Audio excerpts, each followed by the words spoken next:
Okay, um, so today for my project, I'm going to be talking about the role of information security analyst, and the tool I decided to choose was called Splunk. So just an overview of the presentation. So the role, obviously, I chose information security analyst. It's a critical role in defending networks and systems from cyber threats. The tool I chose is Splunk. It's an SIEM platform that helps organizations detect and respond to suspicious activity in real time. And then I'm gonna give a demonstration on how this tool works, as well as some of the features that I'm gonna talk about in the presentation. So first of all, why I chose this role? Um, well, first of all, because of the high demand. Not only is a lot of these IT jobs in high demand, but especially the cybersecurity or security jobs, and the information security analyst. That's a very high demand entry level job, which is I am not even graduated yet. So when I graduate, I'll be trying to find an entry level job. So I thought this was a good fit. Um, Another reason is the competitive salary. I found that it's about $113,000 annually. And then lastly, it's a very vital and important position for protecting an organization. Just kind of going off that, I feel like I would feel very valued and appreciated by a company if I'm trusted with some of their very important data to protect. I think it would give me like a bigger purpose in an organization, and that's also the reason why I chose this role. And then why I chose Splunk. It is the industry leading SIEM tool used by major organizations like Coca-Cola, Intel, and NASDAQ. Splunk is a career boosting tool, and learning Splunk is a good skill to show potential employers. And I can already say now that just doing this project and learning more about it, I think I have like a small basic understanding, but it's a lot more than I did before, and I think it could definitely help me out in the future. And maybe I'll learn more about it. And then lastly, it's directly relevant to the role of information security analyst. Not Splunk in particular, but maybe tools like it. I think that a lot of people in these roles would have to use something like Splunk, and just having a chance to learn it a little bit during this project, I feel has been very beneficial so far. So introduction to information security analyst.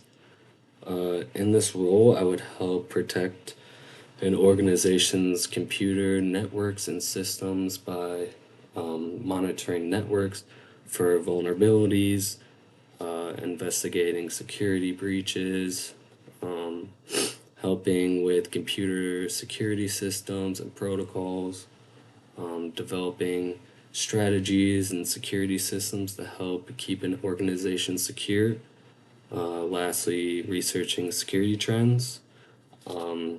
Obviously, because I'm not in this role, I don't know what exactly I would be doing, but I think that this is just like kind of the basic key concepts that this role would kind of require for you to do on a day-to-day basis.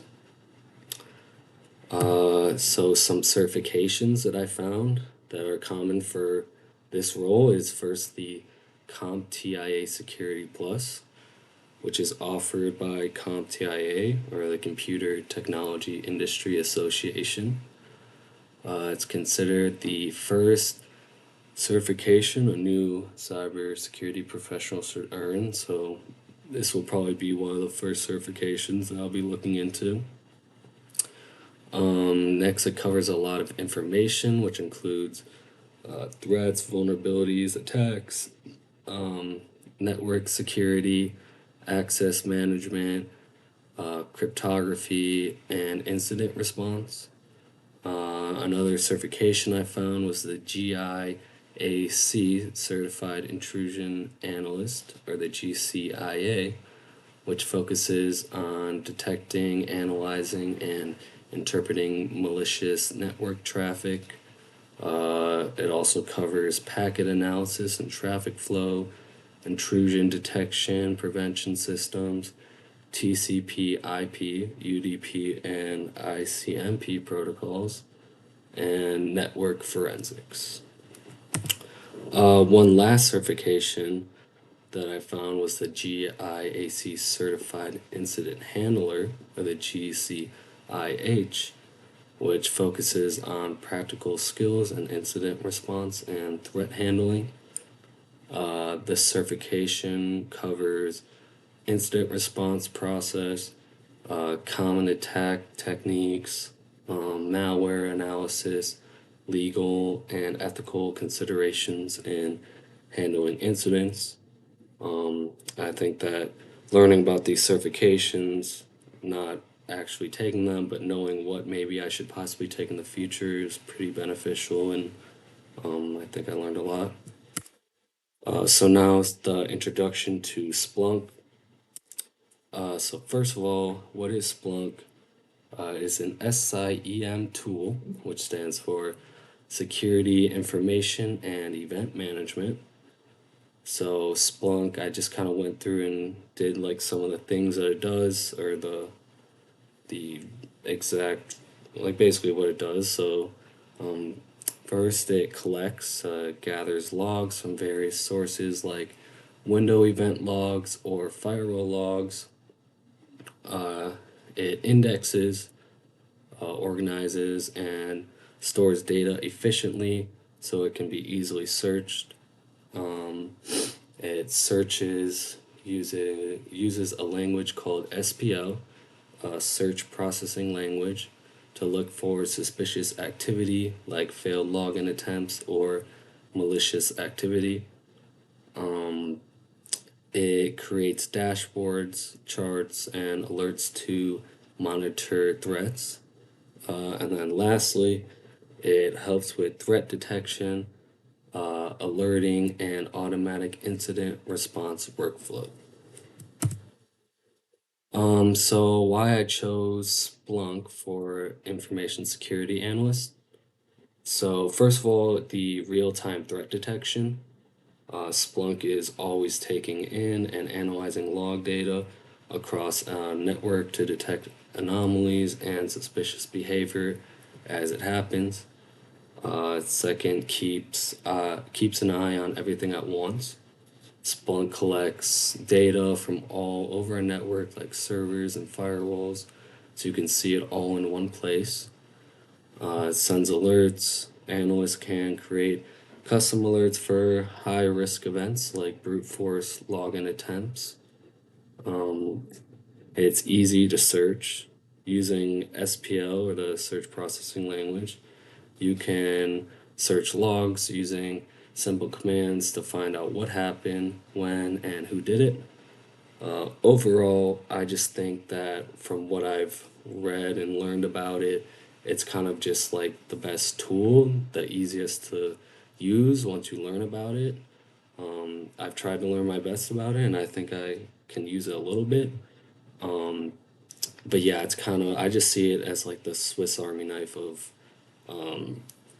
like information security, and it can basically, it's easy to use, everything's all there, and that's basically why I chose it.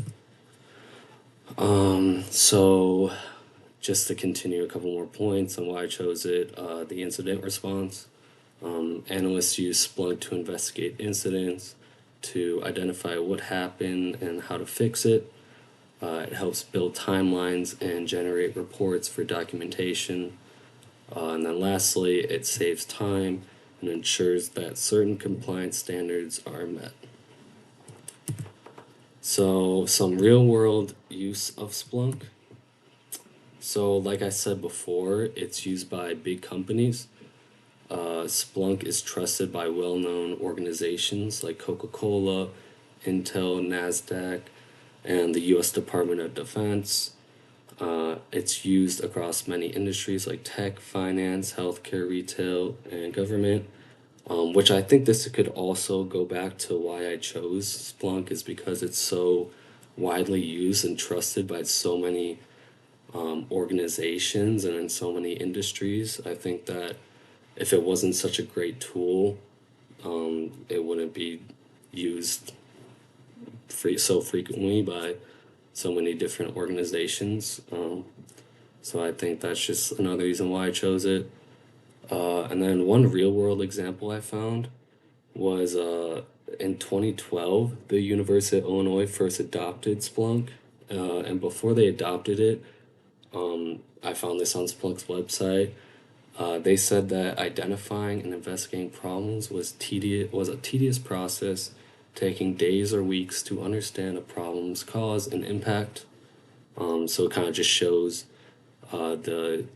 the way that Splunk is just able to take so much information and it's so easy for you to filter it and find exactly what you're looking for. Okay, so now we can go into the some of the features. I picked two features. So this first one, the search and reporting feature. First of all, I just think this is probably the biggest and the best feature that they have. It's part of the reason why I chose it. So Splunk's search engine lets you explore data through the search processing language or SPL. You can dig into logs, filter data, and look for security events like failed logins or suspicious activity. Why it's so important? Well, it helps security analysts find threats quickly. You can filter your searches to find exactly what you're looking for. And then here's just like an example of an SPL command, just something that I learned.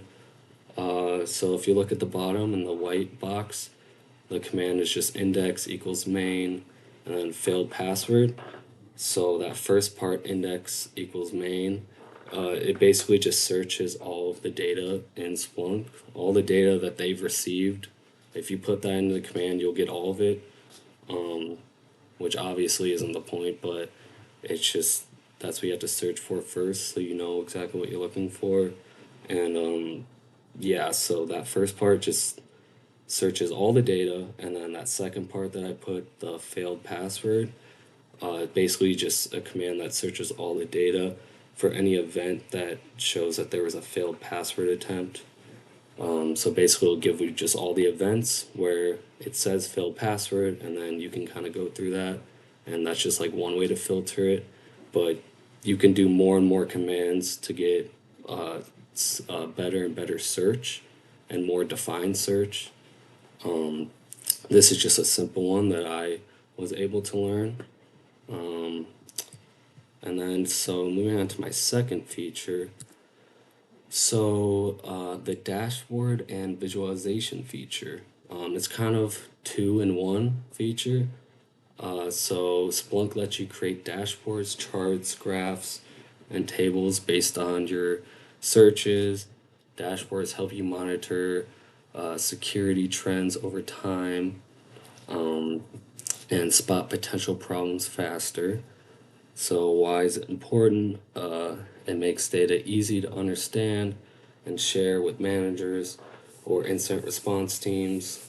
And then you can track things like login activity, threat levels, or firewall traffic. So now I'll just try to do a little demo on how it works. So basically, this is like a trial of Splunk right here. There's just like the main dashboard. And so as you can see on the left here, you have all the apps. This is the search and reporting I was talking about. Here's the dashboard and everything here. This is just a tutorial trial account. So here's where you can add data. And so I added data from this tutorial here from the website, and this is just the tutorial, and the tutorial data right here contains several types of information about a fictitious online store called Buttercup Games. So that's the data that I've been working with for this demo basically. So now we could try the search and reporting feature that I talked about. So click on that, and then here's your search, and then this is where you write your commands. So I'll just do what I did in that first part, basically just main, or, oops, wait, we'll go back. So index main, that's what I'm gonna do. So index equals main, and change this to all time, and search, and keep going, and this is everything I got. These are all the events, as you can see, 109 events. Obviously, you wouldn't use this to just look at everything all at once. You want to try to filter it down, but this is basically just showing what it looks like. On the left, selected fields, host, source type. Then you have a time here, and then the event. Then you can go into the event. It shows you the host, the source type, and then this is the tutorial data that I downloaded in. Yep. So now if we want to try to filter it more like I did before with the failed login attempts, I'll do well, uh, failed password, and then do that. And now it filtered it out, so now it's only 33,000. So now there's, as you can see, it's highlighted failed password. It says invalid password, gives the user, IP, port, and everything. And then you can keep going through pages if you want to see all the failed password attempts. And then I also want to, you can see the visualization tab, but I'm gonna do a different one here that I did earlier. I'm gonna make this, which they call a pipe, and then stats, count, and then by, and then source type. And then this is gonna give all the source types and how many events in each source type. There you go. As you see, there's 3 source types. Here's the count on each side. And then if I click on the visualization, it kind of can give you like a graph, and it's easier to kind of understand and look at them. You can change it here. Oops. Line. So I think it's pretty interesting. I think it could be very beneficial, especially for maybe people that are more a visual learner. And for me, I can definitely say I'm more of a visual learner. It's hard for me to see a bunch of words and numbers and try to contextualize it in my head.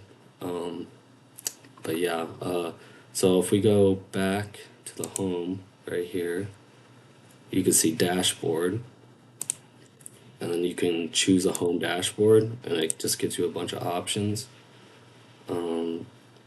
I was just looking at some of them, and this one you could just put in. It just gives you that. You can remove it, you can change it. So the one that I was looking at, that was pretty cool. I didn't make it. I think it was the tutorial. I went to the dashboard listing page.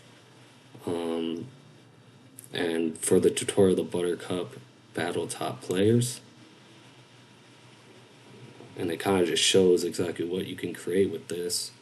I mean, this is just an example of a fake online store or game, but I mean, if you can make this, it's very easy to understand and read, and it gives, all the data that you need, and you can kind of create dashboards for anything that you need depending on what you're using it for.